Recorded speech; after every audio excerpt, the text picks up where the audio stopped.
अस्सलाम वालेकुम। तो दोस्तों एक और बहुत ही कमाल की वीडियो के अंदर खुश आमदीद। दोस्तों डेवलपमेंट कुछ इस तरह से आ रही है। वैसे मैं आपको बता दूं कि डेवलपमेंट काफ़ी ज़्यादा रहेंगी इस वीडियो के अंदर और बड़ी बड़ी डेवलपमेंट होंगी। लेकिन पहली डेवलपमेंट कुछ इस तरह से है कि मज़ीद 5 लाइसेंस जो सीमेंट फैक्ट्रीज़ है इन्हें जारी कर दिए गए हैं पंजाब के अंदर। टोटल ये 8 बन जाती हैं। जुलाई के अंदर गालबन ये किए गए थे 3 लोगों को या कंपनीज़ को कि भाई आप सीमेंट फैक्ट्रीज़ को लगा सकते हैं। अब दोस्तों ये डेवलपमेंट क्यों इतनी बड़ी है, थोड़ा सा आप ये समझ लें। सीमेंट फैक्ट्री लगेगी ये तो आपको समझ आ गई, लेकिन एक सीमेंट फैक्ट्री लगाने के लिए 30 से 40 अरब रुपया चाहिए होता है। तो यहाँ 8 सीमेंट फैक्ट्रीज़ को अप्रूव कर दिया गया, तो आप अंदाज़ा लगा लें कि कितने पैसे ये बन जाएंगे। 300 अरब रुपए की कम से कम सरमायाकारी पाकिस्तान के पंजाब के अंदर होने जा रही है और ये सरमायाकारी सीमेंट फैक्ट्रीज़ के अंदर होगी। अब देखें दोस्तों, क्योंकि पाकिस्तान ने अगर तरक्की करनी है, कंस्ट्रक्शन का शोबा आपको पता है कि अहम तरीन किरदार अदा करेगा पाकिस्तान की तरक्की के अंदर। तो ऐसे में दोस्तों फिर ज़ाहिर सी बात है कि फैक्ट्री ज़्यादा से ज़्यादा होनी चाहिए जो कि सीमेंट को बनाएं। अब सीमेंट को अगर ज़्यादा फैक्ट्रीज बनाएंगी तो ज़ाहिर सी बात है जो एक किस्म का आप कह सकते हैं कंपटीशन है वो भी बढ़ेगा, जिससे शायद प्राइस के ऊपर भी फ़र्क पड़े। ऐसा तो आपको पता है फिर होता है। इसके अलावा जो डिमांड है, बड़े बड़े प्रोजेक्ट फ्यूचर के अंदर आ रहे हैं। दयामर बादशाह डैम है, बाकी डैम्स भी बनाएगा पाकिस्तान। इसके अलावा रोड्स प्रोजेक्ट हैं, इसके अलावा और भी इकसाम के बहुत सारे प्रोजेक्ट हैं, छोटे मोटे प्रोजेक्ट हैं, यूनिवर्सिटीज़ के प्रोजेक्ट हैं, कॉलेजेस के प्रोजेक्ट हैं, हॉस्पिटल्स के प्रोजेक्ट हैं। हर जगह सी पैक के रूट के साथ साथ बहुत बहुत कुछ बनेगा। तो ऐसे में फिर सीमेंट की डिमांड में इजाफा होता जाता है। तो सीमेंट अगर डिमांड में इजाफा होगा और अगर प्रोडक्शन कम होगी तो प्राइस में इजाफा हो जाएगा। तो ये 300-400 अरब रुपए की जो सरमायाकारी है ये इस पॉइंट ऑफ व्यू से भी आप देख सकते हैं। दूसरा, ये 300-400 अरब रुपए की जो इन्वेस्टमेंट की मैंने बात की है ये तो है ही बहुत बड़ी। इंशाल्लाह बहुत फ़ायदा होगा इससे लोगों को भी और ओवरऑल पाकिस्तान और पंजाब को भी। तो दोस्तों दूसरी डेवलपमेंट की तरफ चलती हैं। इसमें दोस्तों सरहद रूरल सपोर्ट प्रोग्राम के तहत कोई 17 कम्युनिटी इंफ्रास्ट्रक्चर स्कीम का आगाज़ किया जाने लगा है नॉर्थ और साउथ वज़ीरिस्तान के अंदर। इसमें दोस्तों मैं आपको बता देता हूँ, असल में ये यूरोपीय यूनियन की फंडिड आप कह सकते हैं कि फ़ंड होंगे। जो मैं आपको बताता ही रहता हूँ कि यूरोपीय यूनियन भी फ़ंड देती है, जापान भी देता है, चाइना भी देता है, अमेरिका भी देता रहता है। और फिर आप पूछती है कि फिर भी पैसे कम होते हैं। जी कम होते हैं क्योंकि हमारा जो अखराजात हैं वो बहुत बढ़ चुके हैं और जो आमदन है वो बहुत कम है। तो ये छोटे मोटे फ़ंड किसी सूरत में आप ये नहीं कह सकते कि ये हमारे अखराजात को पूरे कर सकते हैं। तो दोस्तों इस ओवरऑल प्रोजेक्ट के अंदर आ जाते हैं 4 इरिगेशन के प्रोजेक्ट, 5 सैनिटेशन के प्रोजेक्ट और इसी तरह 6 क्लीन ड्रिंकिंग वाटर के प्रोजेक्ट।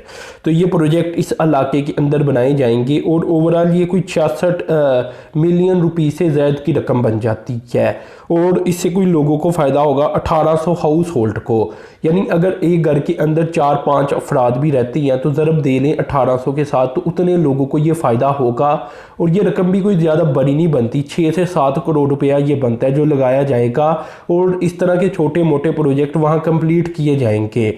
अब ये डेवलपमेंट है तो बहुत छोटी सी, लेकिन मैंने इसलिए शेयर की है क्योंकि ये नॉर्थ वज़ीरिस्तान और साउथ वज़ीरिस्तान की डेवलपमेंट है। अब दोस्तों तीसरी डेवलपमेंट की तरफ चलता हूँ। ये काफ़ी बड़ी डेवलपमेंट है दोस्तों। फेडरल गवर्नमेंट की जानिब से 20 अरब रुपया इन्वेस्ट किया जाने लगा है पेशावर के लिए और पेशावर के आसपास के इलाकों के लिए। ओवरऑल दोस्तों ये पेशावर इलेक्ट्रिक सप्लाई कंपनी को इन्वेस्ट किया जाएगा ये पैसा इसके ऊपर, ताकि जो पेशावर के इलाके हैं और आसपास के इलाके हैं पेशावर के, वहाँ जो बिजली की फ्राहमी है उसे बगैर तअत्तुल के फ्राहम किया जा सके, यानी बेहतरी की जा सके। जिसमें दोस्तों कुछ चीज़ें बनाई जाएंगी, मैं आपको बता देता हूँ वो कौन कौन सी होंगी। नए ग्रिड स्टेशन बनाए जाएंगे, इसके अलावा नए पावर ट्रांसमिशन लाइन्स बिछाई जाएंगी और साथ में फीडर्स भी नए बिल्ड किए जाएंगे। तो ये कुछ काम किए जाएंगे जिस पर 15 से 20 अरब रुपया लगेगा और फेडरल गवर्नमेंट ये पैसा देगी। ये पेशावर और इसके आसपास के लोगों के लिए होगा ताकि वहाँ बिजली की फराहमी भी हो और वहाँ जो निज़ाम है वो बेहतर अंदाज के साथ आप कह सकते हैं कि आगे बढ़े। क्योंकि दोस्तों हम ये चाहते हैं कि हम तरक्की करें और आगे बढ़ें, तो जाहिर सी बात है तरक्की करने के लिए तो फिर इलेक्ट्रिसिटी तो चाहिए।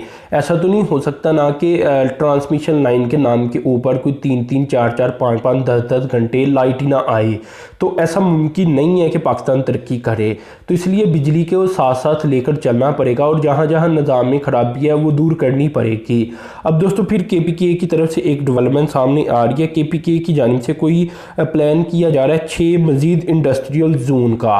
अब ये इंडस्ट्रियल जोन का टोटल रकबा बन जाता है 3788 एकड़ ज़मीन।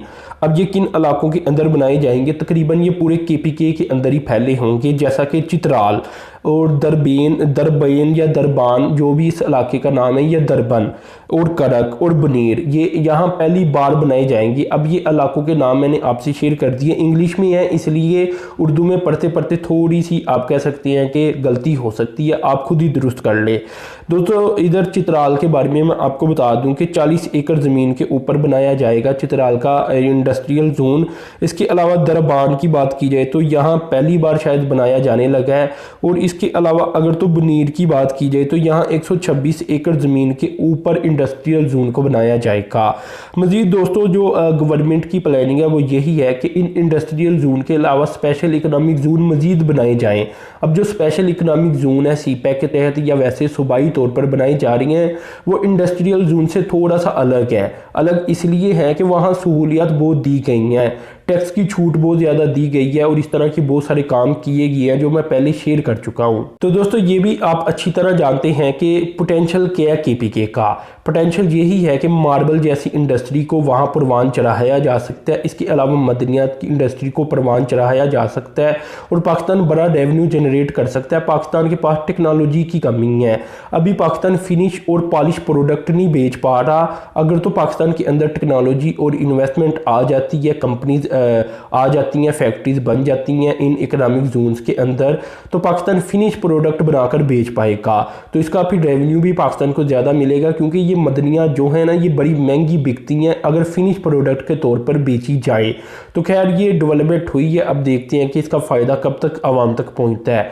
अब दोस्तों जो आखिरी डेवलपमेंट है ये CPEC की डेवलपमेंट है और बहुत बड़ी डेवलपमेंट है। इसमें चाइना की इन्वॉल्वमेंट शामिल है और ये आपके सामने स्क्रीन के ऊपर भी स्क्रीनशॉट आ रहा होगा, आप पढ़ सकती हैं। ये चाइना पाकिस्तान इकोनॉमिक कॉरिडोर के अंदर ही एक आई हेल्थ प्रोजेक्ट है, बल्कि ये आई हेल्थ प्रोजेक्ट क्या, आप इसे ये भी कह सकते हैं कि ये एक हेल्थ कॉरिडोर है इकोनॉमिक कॉरिडोर के साथ साथ। तो यहाँ पाकिस्तान और चाइना अब कोलैबोरेशन करने जा रही हैं और बल्कि कर चुकी हैं इस मुतल्लक, और बीजिंग के अंदर पाकिस्तान एम्बेसी या चाइना की एम्बेसी के अंदर इसका एग्रीमेंट भी साइन हो चुका है बाकायदा। तो दोस्तों इसके तहत होने कुछ इस तरह जा रहा है कि चिल्ड्रन और इसी तरह हाई हेल्थ को लेकर, यानी किसी की भी शायद कोई वूमेन है, शायद कोई जवान है, कोई भी है, इससे फ़र्क नहीं पड़ता, तो सबकी आई हेल्थ के लिए काम किया जाएगा, प्रमोट किया जाएगा और जदीद से जदीद टेक्नोलॉजी पाकिस्तान मुंतकिल की जाएगी इस मुतल्लक। और दोस्तों इस काम के लिए चाइना की तरफ से मैं आपको बता देता हूँ, lining provincial development and reform commission की जानिब से काम किया जाएगा पाकिस्तान की एम्बेसी के साथ मिलकर पाकिस्तान के अंदर ही। अब दोस्तों इसके अंदर होगा क्या क्या ये भी मैं आपको बताने की कोशिश कर देता हूँ।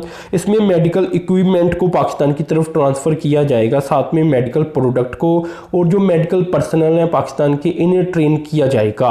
और सबसे बड़ी बात इसमें जो लिखी गई है आप पढ़ सकती हैं, तो इसमें मेडिकल टेक्नोलॉजी को भी ट्रांसफ़र कर दिया जाएगा पाकिस्तान की तरफ। तो ये इंतहाई अहम तरीन डेवलपमेंट है जो कि सामने आई है अब CPEC के तहत या चाइना पाकिस्तान की कोलैबोरेशन के तहत। तो दोस्तों अपने चैनल को सब्सक्राइब कर देना, साथ में जो बेल के आइकान पर क्लिक कर देना। अब तक के लिए इतना ही था, अल्लाह हाफिज़।